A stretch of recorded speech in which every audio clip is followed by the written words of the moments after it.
Thanks, Diane. Thank you very much. And it's great to be here in London tonight to talk to you about how we can move to a 100% renewable electricity grid by investing in energy efficiency. And it's also great to be in London tonight because London is the home of Diane Zoller, Sir Adam Beck, and Chris Bentley. Let's start with Diane. The Ontario Clean Air Alliance was established in 1997 to achieve the phase-out of our dirty coal-fired power plants. And 1 year later, Diane Zoller and the Thames Region Ecological Association joined the Ontario Clean Air Alliance. And since then, they've been one of our strongest supporters. Diane and I have worked together for 13 years to phase out the dirty coal plants in Ontario. And the good news is that thanks to Diane and people like her, we can phase out the dirty coal-fired power plants right now in Ontario. And when we're talking about the coal phase-out, it's important to remember that we phased out coal once before in this great province.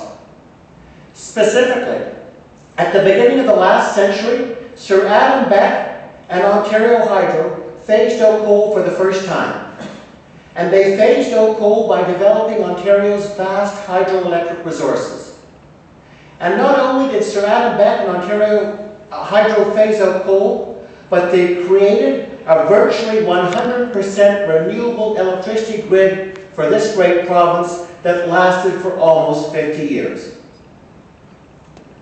Now finally, it's great to be here tonight because London is also the home of Chris Bentley, Ontario's new Energy Minister. And Chris Bentley has the opportunity to be Ontario's new Sir Adam Beck. First, Chris Bentley has the opportunity now to phase out our dirty coal plants for the second time. And this time, we can do it forever. Also, Chris Bentley has the opportunity, by investing in energy efficiency, to move us towards a 100% renewable electricity grid and to reduce our electricity bills by billions of dollars per year. Today, Ontario's electricity system is at a crossroads. It's at a crossroads for two reasons. First, we're phasing out the dirty coal plants.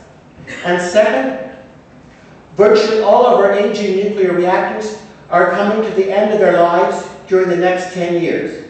So we now have a unique opportunity to rebuild our power system from the ground up and move once again to a 100% renewable electricity grid. Now, at the present, we get about 25% of our electricity in Ontario from renewable sources.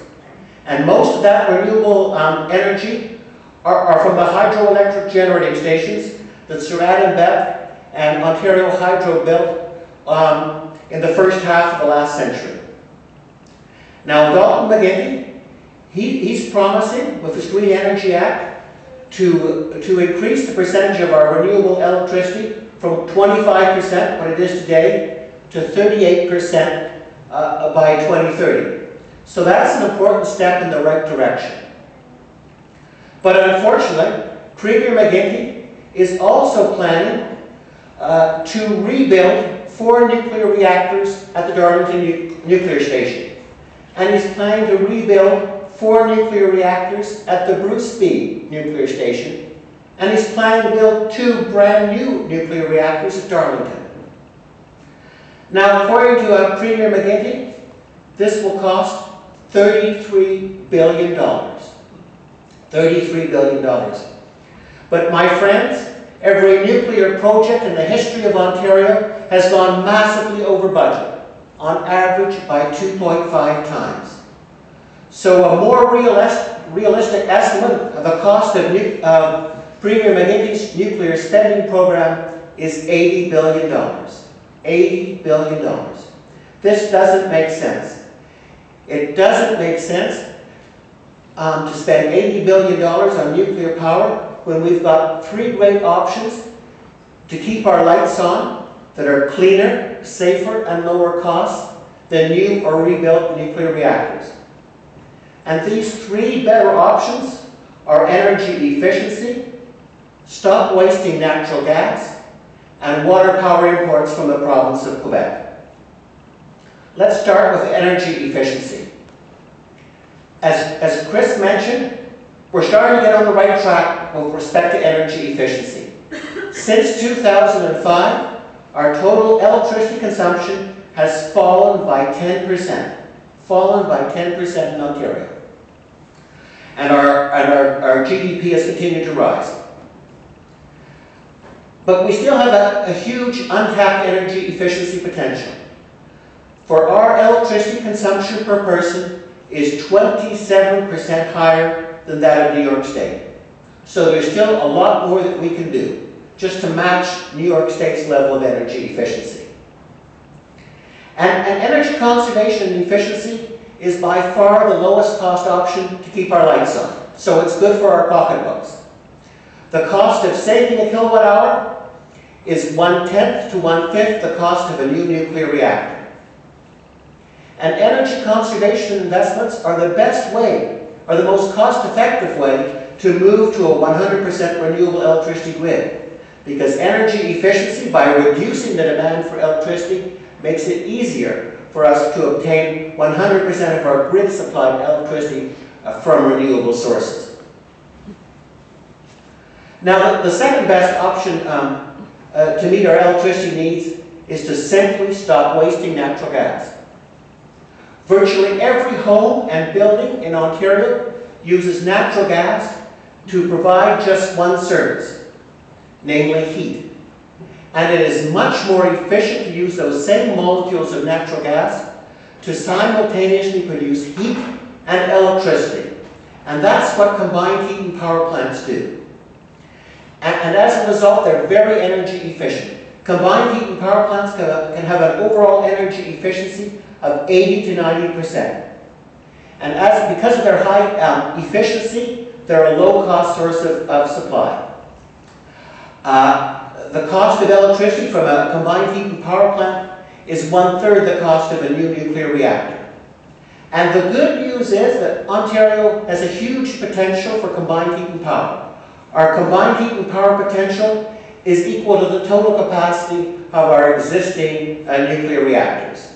So combined heat and power can play a huge role in replacing our aging nuclear reactors. And you know, it's great to be in London because London is a leader in Ontario in terms of combined heat and power. It's a leader. And I don't know how many of you realize that this room is heated by a combined heat and power plant. Did any of you know that? Well, a few people did. That's great. And London has, how many of you know, put up your hand please, if you know about London District Energy.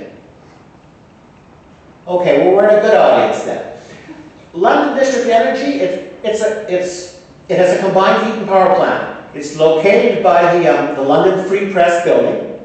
And that combined heat and power plant, it's a natural gas-fired power plant. It provides 30% of the electricity for downtown Toronto, for downtown London, I remember where I am. And also through a series of underground steam tunnels, pipes. It heats over 50 buildings in the downtown core, including this building. So there's a magnificent example of using energy very efficiently. And that's one of your best kept secrets. And in addition to the London District Energy combined heat and power plant, you've got other combined heat and power plants in London. At the Labatt's Brewery, at the Victoria Hospital, and at the Casco plant. So London's a leader in terms of combined heat and power. And so that's just great news.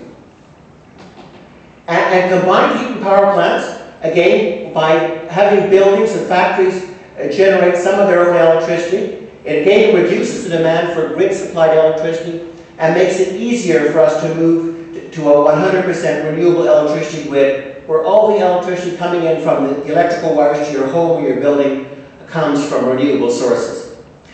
So what we need to do is we need to create 1,000 points of light across Ontario by converting our apartment buildings, our condominiums, our shopping malls, our recreation centres, our hospitals and our factories into small-scale combined heat and power plants.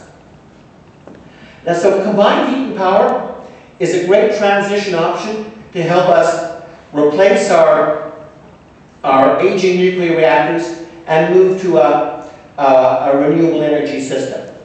But it is important to remember that, natural gas combined heat and power plants, they are fueled by natural gas, which is a fossil fuel and produces greenhouse gas emissions. So if we are going to use combined heat and power to meet our electricity needs, that has to be combined with policies which will dramatically reduce Ontario's total natural gas consumption between now and 2050.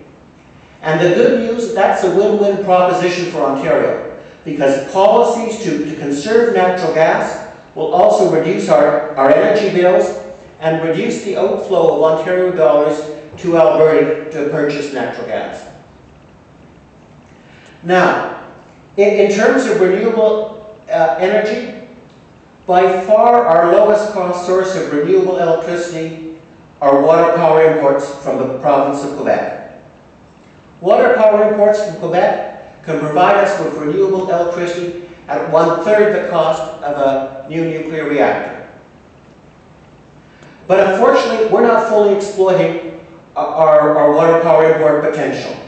Last year, hydroelectric imports from Quebec provided us with only 1.8% of our electricity supplies, despite the fact that they have the potential to provide us with 18% of our electricity needs without the need for any additional transmission lines between Quebec and Ontario.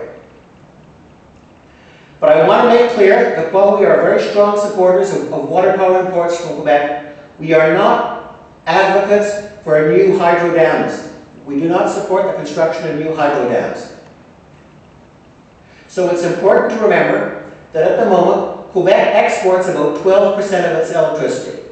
And most of these exports are to the United States, and they're pursuant mostly to short-term contracts. So some of those export sales that are going to the United States could be diverted to Ontario. And in addition, it's important to remember that Quebec's electricity consumption per person is the highest in the world. The highest in the world, and double that of Ontario's. So what Hydro-Quebec should do is it should aggressively promote energy efficiency to reduce the electricity bills of its domestic customers, make its domestic customers better off, and this would free up more of its existing heritage hydroelectric capacity for export sales to Ontario and the United States. So to sum up, we can replace our aging nuclear reactors and move to a 100% renewable electricity grid by a combination of energy efficiency, stop wasting natural gas, and water power imports from Quebec, in addition to the new supplies that will come from Premier McGuinty's Green Energy Act. And according to our calculations, these lower cost options will reduce our electricity costs by $1.7 billion to $9.1 billion per year by 2030. And these huge cost savings from cancelling our wasteful nuclear spending program, these huge cost savings can be used to reduce your electricity bills and to protect healthcare and public education. So clearly it doesn't make sense. It doesn't make sense to spend $80 billion on a nuclear spending program when there are cleaner, safer, and lower cost options to keep our lights on. But as we all know, political decisions are not always made on the basis of common sense or what is in the best interest of the average Ontario voter. And in Ontario, we have a very powerful nuclear special interest lobby. Its members include Ontario Power Generation, Bruce Power, SNC Lavalin, and the Power Workers Union. And as a result, our political decision-making has been biased in favor of high-cost nuclear for over 50 years.